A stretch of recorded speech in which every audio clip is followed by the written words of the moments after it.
Welcome to Krishnaveni அம்மா சமையல். வணக்கங்க, எல்லாம் நல்லா இருக்கீங்களா? வெல்கம் டு கிருஷ்ணவேணி அம்மா சமையல். வாங்க இன்னைக்கு என்ன பண்ணலாம்னு பார்க்கலாம். இன்னைக்கு என்ன பண்ண போறோம்னா ஒரு டிஃப்ரெண்டான ரெசிபி பண்ண போறோங்க. அது என்னன்னா இட்லி மாவும் எக்கும் வச்சு இட்லி பண்ண போறோம். சாதாரணமா இட்லி பண்ணுவோம், அந்த மாதிரி இல்லாத நம்ம வந்து எக்கு வச்சு இட்லி மாவு இட்லி பண்ண போறோம். வாங்க இன்னைக்கு வீடியோக்குள்ள போலாம்.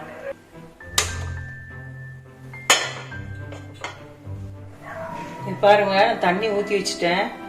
இட்லி வேக வைக்கிற மாதிரி தான். தேவையான அளவு தண்ணி ஊற்றிக்கலாம்.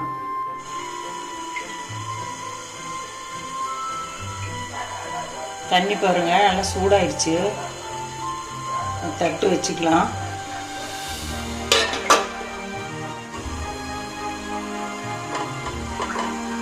நார்மலாக இட்லி துணி போடுவோம் இல்லைங்களா, அதே மாதிரி போட்டு நீங்கள் இட்லி குக்கரில் கூட ஊற்றிக்கலாம், நல்லாயிருக்கும் அதுவும். பாருங்க, இட்லி மாவு உப்பெல்லாம் போட்டு நம்ம வச்சுருக்கோம் இல்லைங்களா, நார்மலான இட்லி மாவு தான். அதில் வந்து நம்ம முட்டை ஊற்றி செய்ய போகிறோம்.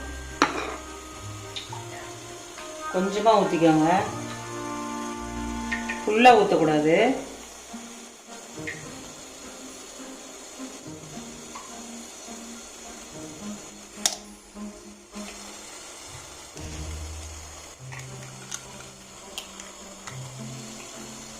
இது மேலே வந்து கொஞ்சம் கொஞ்சம் மாவு நம்ம ஊற்றிக்கணும்.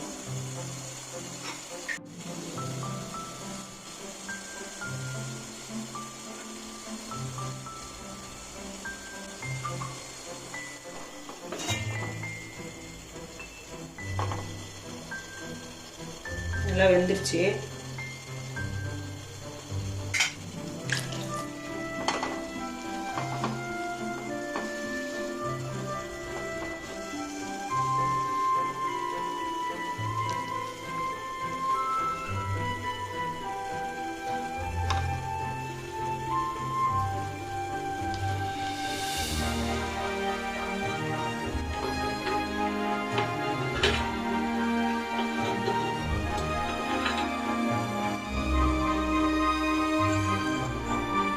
மாவு வந்து இட்லி அரை கரண்டி இல்லை, ஒரு 1/4 கரண்டி ஃபஸ்ட்டு ஊற்றிக்கோங்க. ஊற்றிட்டு நல்லா கரண்டியில் வச்சு தேய்ச்சிட்டு அப்புறமா முட்டை கட் பண்ணி உடச்சி அதில் ஊற்றிடுங்க. அதுக்கப்புறம் கொஞ்சமாக மாவு போடுங்க. மேலே நிறைய போட்டிங்கன்னா அதிகமாக வந்துடும்.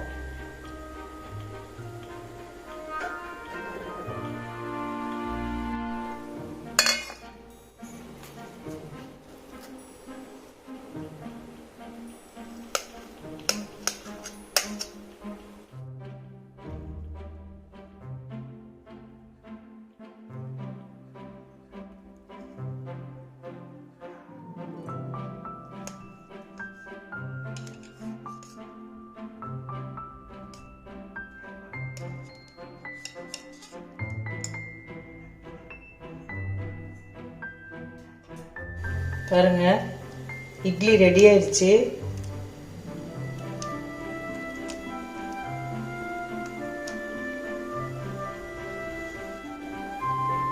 ஹெல்த்தியான ஃபுட்டு.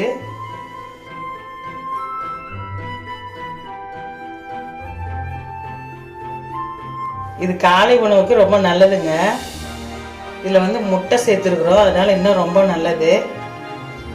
சாதா இட்லி தான் நம்ம சாப்பிடுவோம், இது வந்து முட்டை சேர்த்துக்கிறதுனால உடம்புக்கு ரொம்ப நல்லது, சத்தானது. இது சாப்பிட்டுட்டு செஞ்சு பார்த்துட்டு எனக்கு எப்படி இருக்குன்னு கமெண்ட் பண்ணுங்க.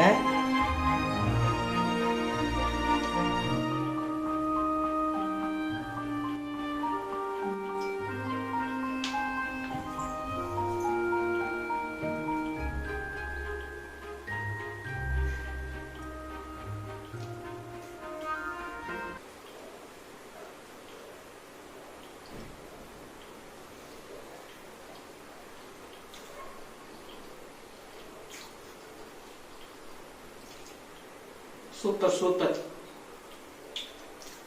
சூடா சாப்பிடணுங்க, அப்பதான் நல்லா இருக்கும். இந்த மாதிரி செஞ்சு சாப்பிட்டுட்டு எப்படி இருக்குன்னு எங்களுக்கு கமெண்ட் பண்ணுங்க, லைக் பண்ணுங்க, ஷேர் பண்ணுங்க, சப்ஸ்கிரைப் பண்ணுங்க.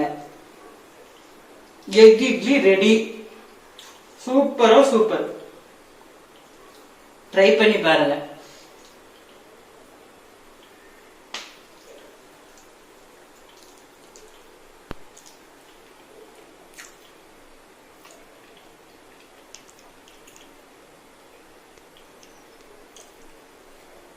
இந்த வீடியோ உங்களுக்கு பிடிச்சிருந்தா லைக் பண்ணுங்க, ஷேர் பண்ணுங்க, சப்ஸ்கிரைப் பண்ணுங்க. பாய். மறக்காம கமெண்ட் பண்ணுங்க.